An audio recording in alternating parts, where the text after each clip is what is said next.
I'm Moser, and this is the MonoLoco workshop. Today, I'm going to be turning this into this, a good-looking end grain cutting board with a walnut trim.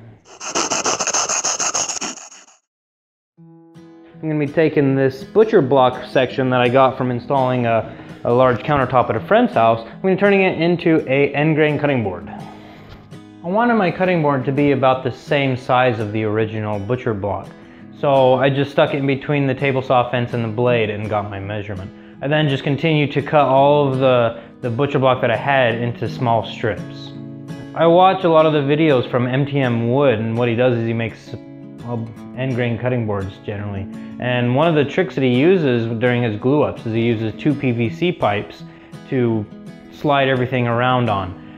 This way you don't really have to worry about your glue sticking to the tabletop or messing up the tabletop. Just stick some paper or something underneath it. And then also you can just stick your clamps right underneath the pipes, and it's just a lot easier. You don't have to pick stuff up, you don't have to move stuff. One thing that I will do next time is he had some blocks underneath his PVC pipes, just really elevate them a little bit more. I couldn't get all of my clamps underneath there and move them up and clamp them. So I think that would help. It's just a super simple idea, and it's an awesome one.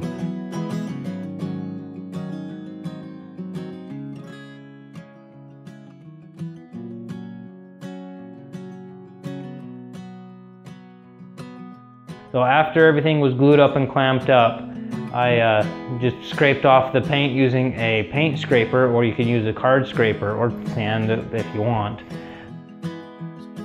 So after I got it down to size, I gave it a nice sanding. This is where it would be really nice to have a drum sander. I don't have a drum sander. I then pulled out some walnut that I had laying around, ran it through the joiner, straightened it all out, and cut off some strips on the table saw.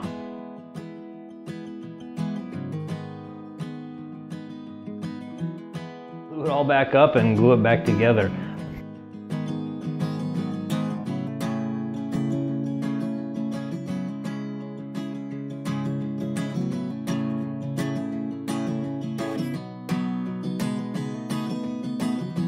Using the paint scraper to clean up the glue, if you do it like a half hour after you lay that glue down where it's not fully hardened, it really comes off.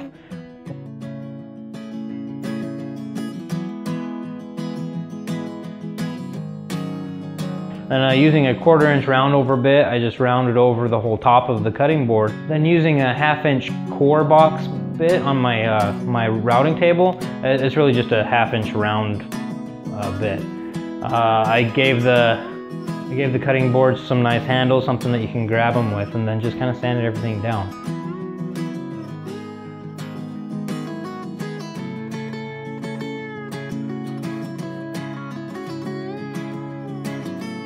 I got a lot of questions on my last video on how I applied my logo, and it's very, very simple. Really all you got to do is print it out with a laser printer in reverse, or a mirror image. Then just tape it down face down and use a little bit of lacquer thinner, not too much, and just wipe over it. I'll wipe it over once or twice and then kind of watch it dry up and then hit it a couple more times. If you do it too much, it will be blotchy and it'll look awful. So just practice a little bit and you'll be fine.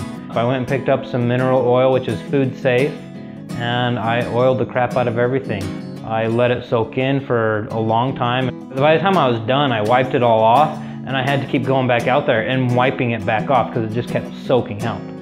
So then I picked up some just cheap rubber feet at the big box store, stuck them on, and it's good to go at this point.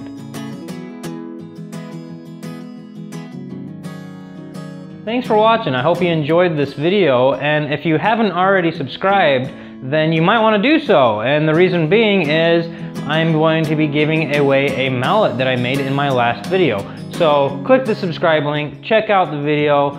You can also follow me or contact me on my social networking, so check it out.